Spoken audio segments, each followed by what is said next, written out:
Hey bro, kali ini BJM kedatangan Pak Budi, distributor Speedseeker di Jawa Tengah, dan Pak Kun, distributor Speedseeker di Indonesia.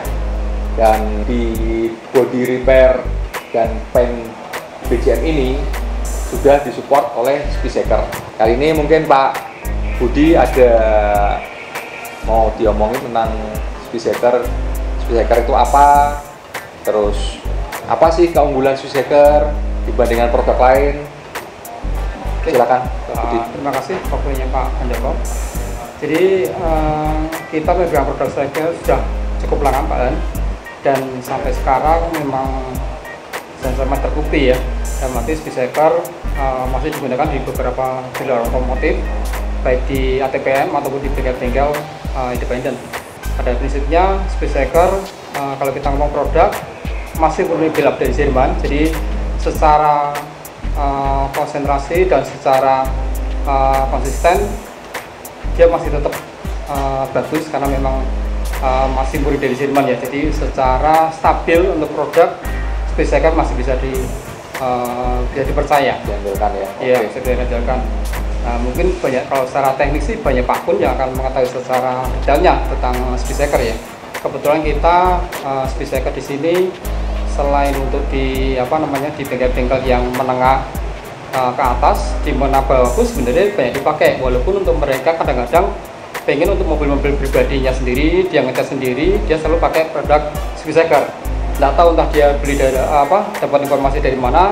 Kita banyak customer yang sifatnya untuk mobil pribadi dia ngecat sendiri, rata-rata dia pengen produk Speedseeker. Yang aneh-anehnya dia sendiri juga nggak bisa ngecat, cuma dia hanya pengen catnya itu pakai Speedseeker. Untuk itu kita kadang-kadang kasih cara-caranya, kasih informasi. Dan nanti jangan sampai penggunaan Speedseeker dengan produk yang bagus hasilnya tidak bagus ya. Untuk itu kita selalu edukasi penggunaan Speedseeker, tetap kita edukasi secara benar. Dalam arti aturan secara perbandingan untuk catnya, perbandingan untuk clearnya itu harus benar-benar betul, karena disitulah yang menentukan produk itu bagus dan tidaknya. Tentang kelebihan Speedseeker dengan produk lain sih pada prinsipnya secara kasar mata mungkin hampir sama, tetapi dalam jangka waktu yang lama Speedseeker bisa dilihat. Dalam arti untuk produk lain biasanya mohon maaf itu biasanya setelah 3 bulan kena panas hujan, ada yang drop, ada yang berubah penyusutan untuk clearnya. Tapi di Speedseeker sampai mungkin setahun 2 tahun walaupun kena panas hujan masih bisa bagus ya, masih bisa stabil. Dan untuk konsentrasi dari catnya sendiri, kalau kita mengecat warna hitam ataupun merah hari ini dan besok yang akan datang tetap masih sama. Jadi secara penimbangan, secara pembuatan tidak mengalami perubahan. Bagi yang pembuat cat sendiri seperti tinter lebih bisa nyaman karena tidak berubah-ubah dalam bentuk tintingnya, itu tetap pasti stabil ya. Mohon maaf, kadang-kadang di produk lain tintingnya kadang-kadang hari ini bisa pekat, besok bisa tidak pekat. Nah itu yang mungkin kadang-kadang sekilas tentang mungkin perbedaan Speedseeker dan produk-produk lain, baik dari segi pembuatan warna. Kalau pembuatan untuk customer biasanya jangka waktunya kita lebih stabil ya, bisa lebih lama dibanding dengan produk yang lain. Sekiranya itu aja Pak. Oke, terima kasih Pak Budi. Jadi sedikit saya garis bawahi ya. Jadi BJM ini kenapa sih milih Speedseeker sebagai support system di body repairnya BJM? Ya karena kesatu dia kualitas ya yang pasti. Kualitas selain brand juga dalam hal teknikalnya, bahan-bahannya pun dia mengikuti teknologi. Jadi selain warna-warnanya yang lengkap, terus bahan dasarnya yang memang betul-betul berkualitas, dan yang pasti bahan yang berkualitas pasti akan menghasilkan produk yang berkualitas juga, di samping didukung oleh sumber daya manusia yang berkualitas juga. Dan kali ini dalam hal teknisnya pun kita juga selain dengan bahan-bahannya yang bagus, kita juga harus mungkin spray gunnya yang bagus ya Pak ya.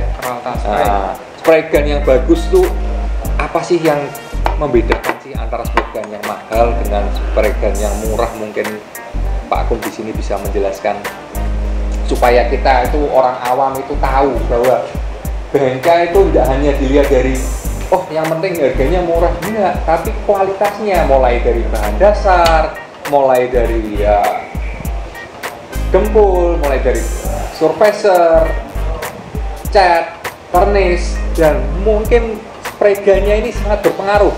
Ya, coba Pak Gun, silakan Pak Gun. Terima kasih Pak, pertanyaannya bagus sekali ya. Ya. Mungkin untuk beberapa alat yang direkomendasikan oleh Speaker itu, salah satunya kita memang ada standarisasinya Pak ya. Ya. Terutama untuk jenis spray gun, boleh salah satunya itu yang kita pakai umumnya ya Pak. Kita menggunakan memang SATA, Oke. salah satunya. Dan itu pun ada beberapa yang direkomendasikan dari Speaker, salah satunya SATA, bisa Devilbis, bisa Iwata sendiri Pak ya. Iwata sendiri sini memang kita produk Jepang banyak dipakai juga. Dengan produk kita, dengan menggunakan alat yang seperti ini tidak mengurangi kualitas Pak. Yaitu didukung dengan satu, udah pasti ya, produk kita memang bagus, alatnya dan SDM. Ya. Itu dalam antara tiga faktor ini harus saling berhubungan. Ya. Dan kebetulan produk kita ini memang selalu continue. Jadi selalu mengikuti teknologi-teknologi terbaru, seperti produk baru juga kita mengikuti teknologi perkembangan zaman yang sekarang di lapangan. Oke. Nah, yang saya mau tanyakan ini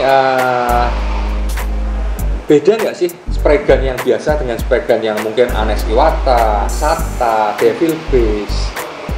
Itu beda nggak? Sagula dan lain-lain itu beda nggak? Tentu beda Pak. Beda ya? Tentu beda. Apa yang membedakan? Yang membedakan di kita antara aircap ini ada masing-masing punya ukuran. Oke. Ya. Mungkin aircap ini di sini ukurnya 1,4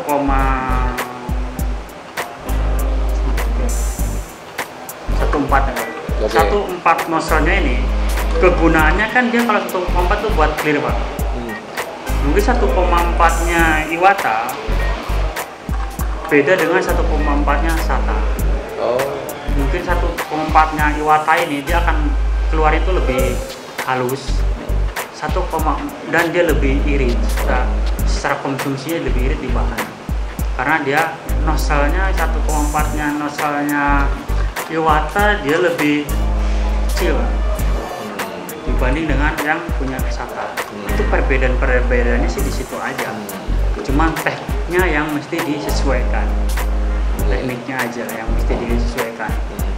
Mungkin kita tambahin perbedaan antara spray gun yang konvensional atau biasa dengan yang standar TPM atau dulu adalah misalnya di sini ada Anes Iwata yang itu satu atau mungkin yang di bawahnya lagi, kemudian yang dari 4 itu adalah atomisasi Pak. Nah, atomisasi ini atau pemecahan partikel ini yang menentukan spray gun itu bagus atau enggak.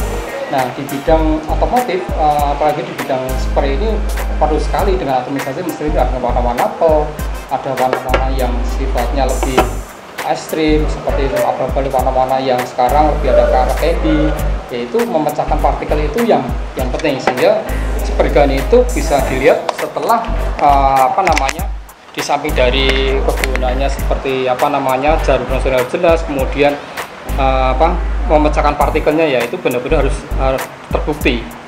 Nah, itu intinya spray gun adalah kurang lebih itu. Jadi memecahkan atomisasi itu dengan baik secara sempurna.